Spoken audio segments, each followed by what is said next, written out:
Assalamualaikum Bade, selamat datang kembali di Guru Gembel Channel. Kita mengetahui bahwa Romusa itu adalah salah satu tragedi kemanusiaan paling buruk yang digelar di Perang Dunia Kedua, khususnya di Perang Pasifik. Ada sekitar 200-500 ribu manusia di Jawa saja yang mendapatkan perlakuan sebagai Romusa. 10%-nya itu adalah perempuan, dan di antara ratusan ribu manusia yang dipekerjakan itu, hanya 70 ribu orang yang berhasil hidup sampai selepas Perang Dunia Kedua, yang menunjukkan betapa barbarnya praktek Romusa itu. Tetapi kenapa bisa sampai sebarbar itu? Kenapa bisa angkanya sampai sesignifikan itu? Sebenarnya di atas kertas Romusa itu tidak ngeri-ngeri amat. Jadi tenaga kerja itu harus bekerja di sebuah proyek yang dekat dari rumahnya, yang bisa diakses dengan berjalan kaki dari rumah ke tempat tujuan. Kemudian ketika dia bekerja, dia akan bergantian dengan orang lain. Kalau misalkan lemah, kalau dia misalkan butuh istirahat dan sebagainya, ada penggantinya. Sistemnya seperti itu. Tetapi seiring Jepang terdesak di era Perang Dunia Kedua, khususnya setelah tahun 1943, maka apa yang terjadi pada Romusa itu benar-benar mengerikan. Mereka harus bekerja dan tanpa dibayar. Mereka bekerja tanpa istirahat. Bahkan banyak tempat mereka bekerja tanpa makan. Jadi mereka dipekerjakan sampai mati. Bukan di wilayah yang dekat dengan tempat tinggalnya, tapi bisa ratusan bahkan ribuan kilometer dari tempat tinggalnya. Misalkan orang Jawa sampai ditempatkan di Myanmar, orang Jawa ditempatkan di Taiwan. Bahkan ketika banyak di antara mereka yang masih bertahan hidup, mereka tidak kembali lagi sampai hari ini. Jadi ada beberapa orang di Indonesia yang sampai mereka itu jadi warga negara entah di mana gitu. Nah, dan di antara sekian hal yang buruk terkait dengan Romusa itu, sesuatu yang sulit dipahami itu adalah bahwa Bung Karno lah yang merekrut semuanya. Bung Karno yang merekrut orang-orang menjadi Romusa untuk ditumbalkan kepada Jepang. Kenapa Bung Karno bisa sampai setega ini atau sekejam ini? Atau apakah berita-berita terkait dengan masalah ini adalah fitnah terhadap Bung Karno? Kita akan simak di video ini sampai tuntas. Mohon jangan salah paham. Jadi ayo kita mulai.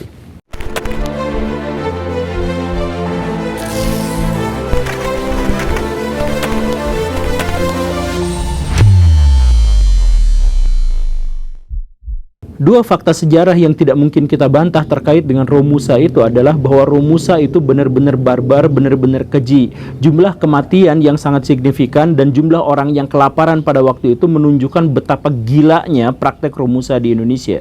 Itu yang pertama. Yang kedua itu adalah bahwa Soekarno terlibat, bahkan Soekarno adalah yang memobilisasi masyarakat Indonesia untuk menjadi Romusa.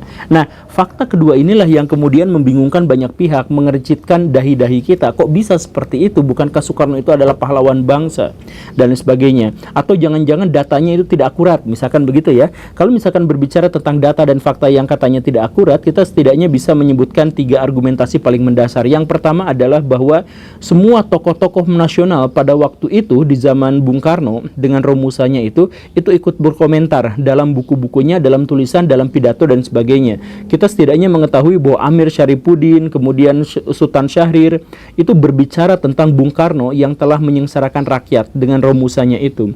Atau kita juga misalkan mengetahui bagaimana Tan Malaka melakukan kritik pedas terhadap Bung Karno. Atau Musso itu tahun 48 dia kembali ke Indonesia, kemudian mencoba untuk melakukan pemberontakan demi PKI Madiun kita mengenalnya. Nah, untuk kampanye pada rakyat Indonesia, untuk membujuk rakyat Indonesia untuk gabung ke dalam PKI, dia menjelek-jelekan Soekarno, salah satunya dengan menunjukkan bahwa Soekarno itu adalah orang yang merekrut Romusa, yang menunjukkan bahwa itu bahan kampanye itu memang nyata seperti itu. Atau kalau misalkan data yang lain, misalkan kita lihat dari luar negeri, di mana Indonesia memproklamirkan kemerdekaan itu tahun 1945, tapi baru tahun 1947 ada satu negara yang mengakui kedaulatan Indonesia. Satu saja. Kenapa seperti itu? Kenapa banyak sekali negara-negara yang menolak untuk mengakui kedaulatan Indonesia? Karena pemimpinnya pada waktu itu adalah Soekarno. Soekarno itu dianggap sebagai kolaborator Jepang. Ketika bangsa-bangsa di seluruh dunia masih trauma terhadap Perang Dunia Kedua yang disebabkan oleh ideologi fasisme, dan Jepang itu adalah fasisme dalam banyak sekali kriteria, maka ketika ada negara yang memproklamirkan kemerdekaan dan dia terbukti dipimpin oleh seorang kolaborator fasis, kolaborator Jepang, maka negara-negara yang lain itu benar-benar gak mau, menolak. Mereka takut kalau misalkan ada kebangkitan fasisme. Nah, begitu. Nah, kenapa seperti itu? Karena bangsa-bangsa di seluruh dunia melihat bahwa Bung Karno memang kolaborator Jepang. Salah satunya adalah ketika Bung Karno menyuapi armada-armada Jepang dengan Romusa yang bekerja paksa. Begitu kan?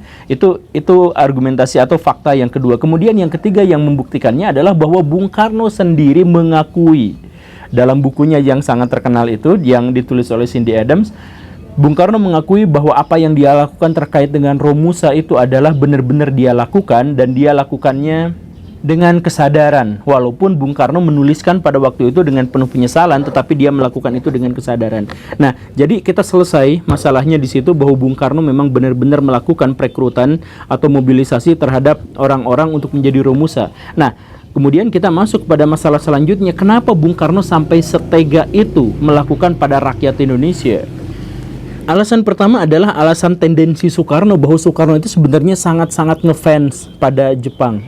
Soekarno itu, ya bahasa kitanya mungkin Soekarno itu wibu gitu. Ya walaupun belum ada animenya di zaman dulu. Tapi gini ceritanya Baraya, kalau misalkan Baraya mau memahami tentang bagaimana karakteristik dan tendensi Soekarno, kita harus tarik jauh ke belakang. Belanda itu adalah sebuah negara yang melakukan penjajahan tidak begitu baik, sangat buruk. Bahkan dibandingkan dengan orang-orang Eropa yang melakukan penjajahan, Belanda adalah salah satu yang paling buruk.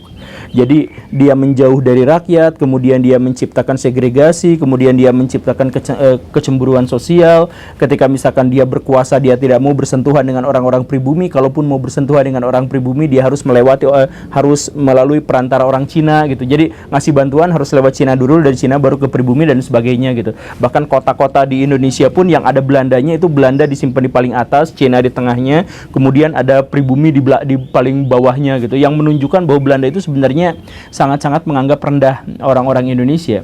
Nah, kenapa seperti itu? Karena orang-orang Belanda itu menganut sebuah mitos bahwa orang-orang Kaukasia itu adalah orang-orang dengan ras yang paling tinggi. Bahwa kalau misalkan di dalam Alkitab disebutkan bahwa Tuhan segambar dengan manusia, maka gambar manusia yang dimaksud itu adalah gambar orang-orang bule, orang-orang kulit putih, sehingga orang-orang kulit berwarna itu dianggap sebagai setengah manusia atau setengah iblis dan lain sebagainya.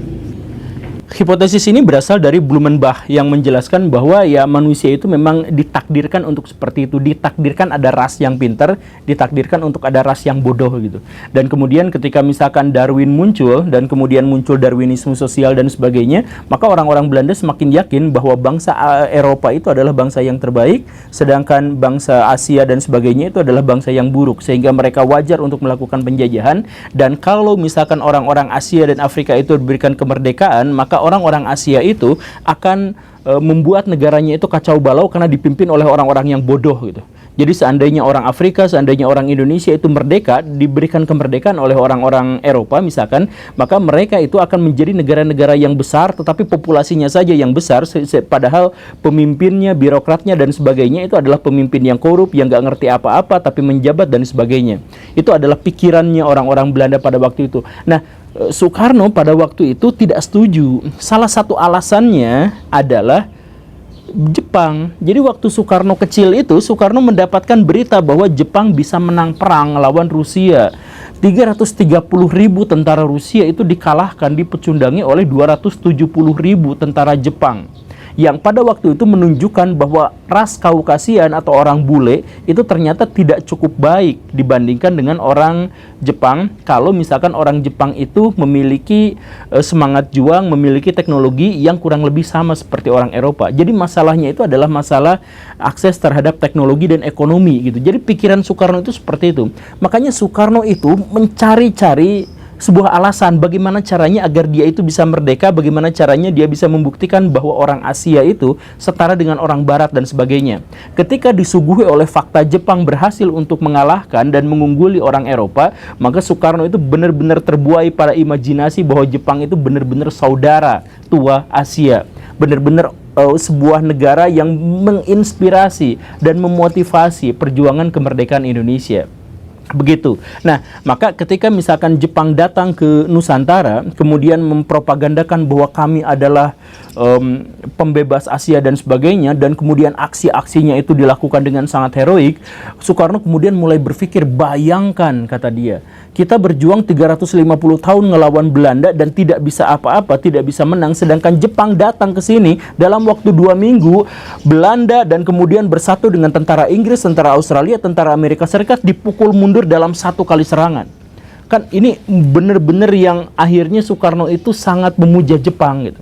Saking cintanya Soekarno pada Jepang, kita bisa melihat bahwa di antara seluruh negara-negara di seluruh dunia, Jepang adalah negara yang paling banyak dikunjungi oleh Soekarno. Dan Soekarno tinggal paling lama di Jepang. Dan bahkan Soekarno menikahi perempuan Jepang, bahkan ketika Soekarno tahu bahwa perempuan Jepang yang dinikahinya itu adalah mata-mata, atau kemungkinan besar mata-mata, Soekarno tetap itu. Karena apa? Karena Soekarno secara tendensi itu memang menyukai Jepang.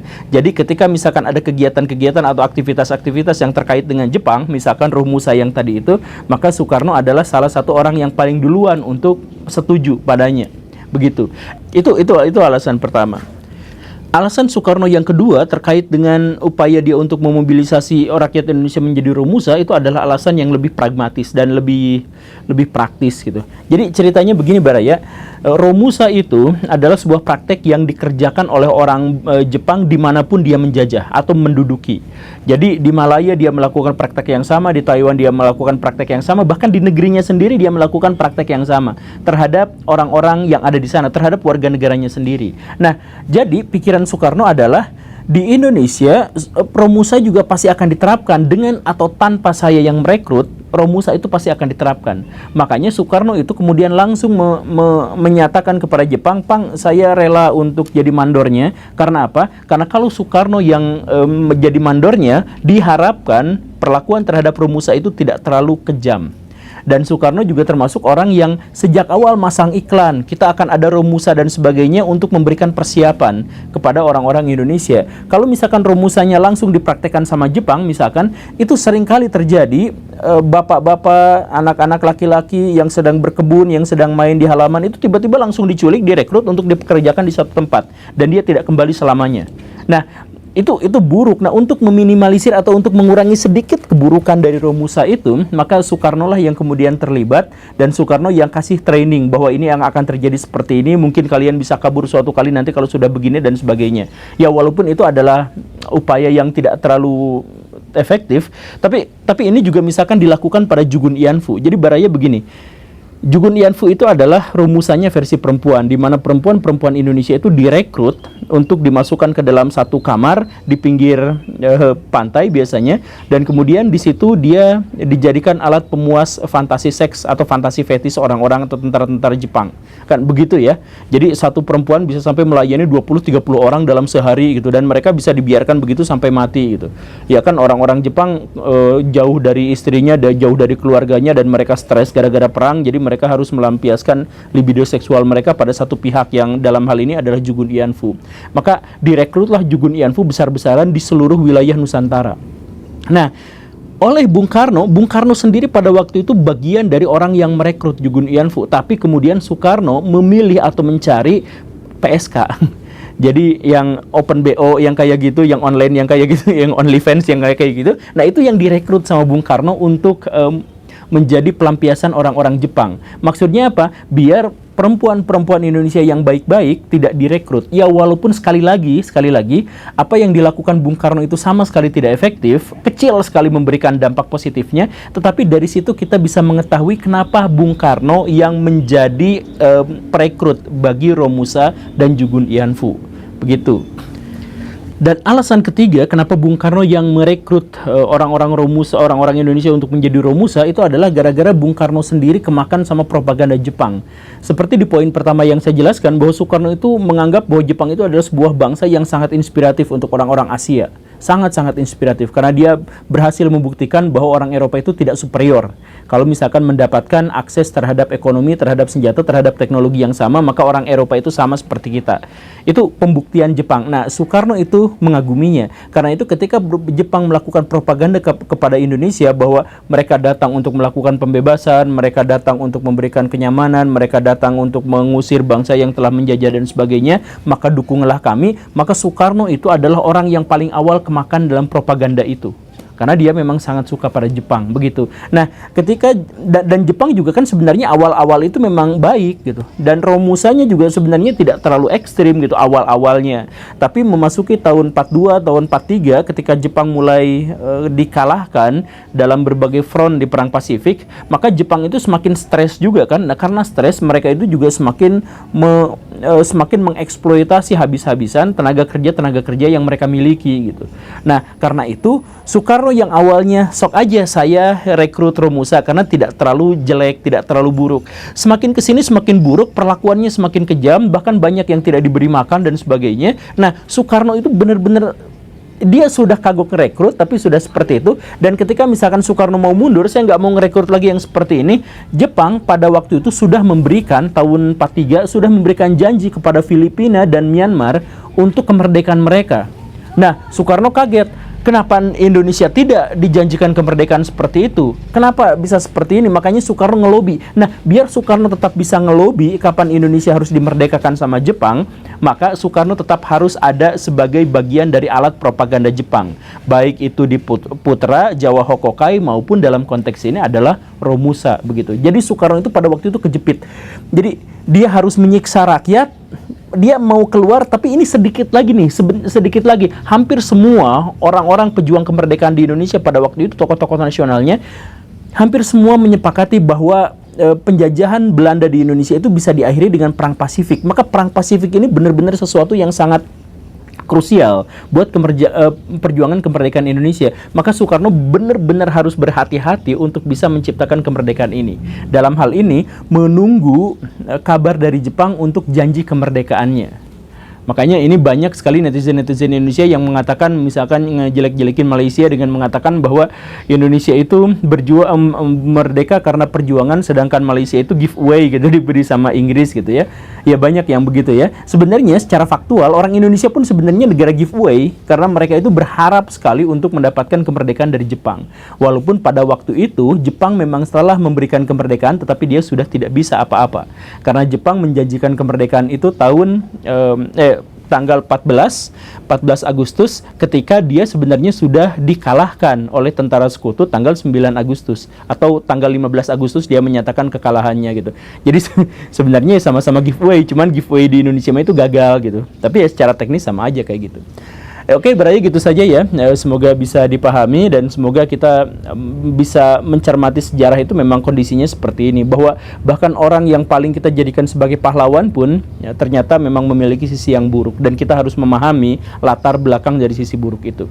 Terima kasih karena sudah menyimak. Saya Guru Gembul. Assalamualaikum warahmatullahi wabarakatuh.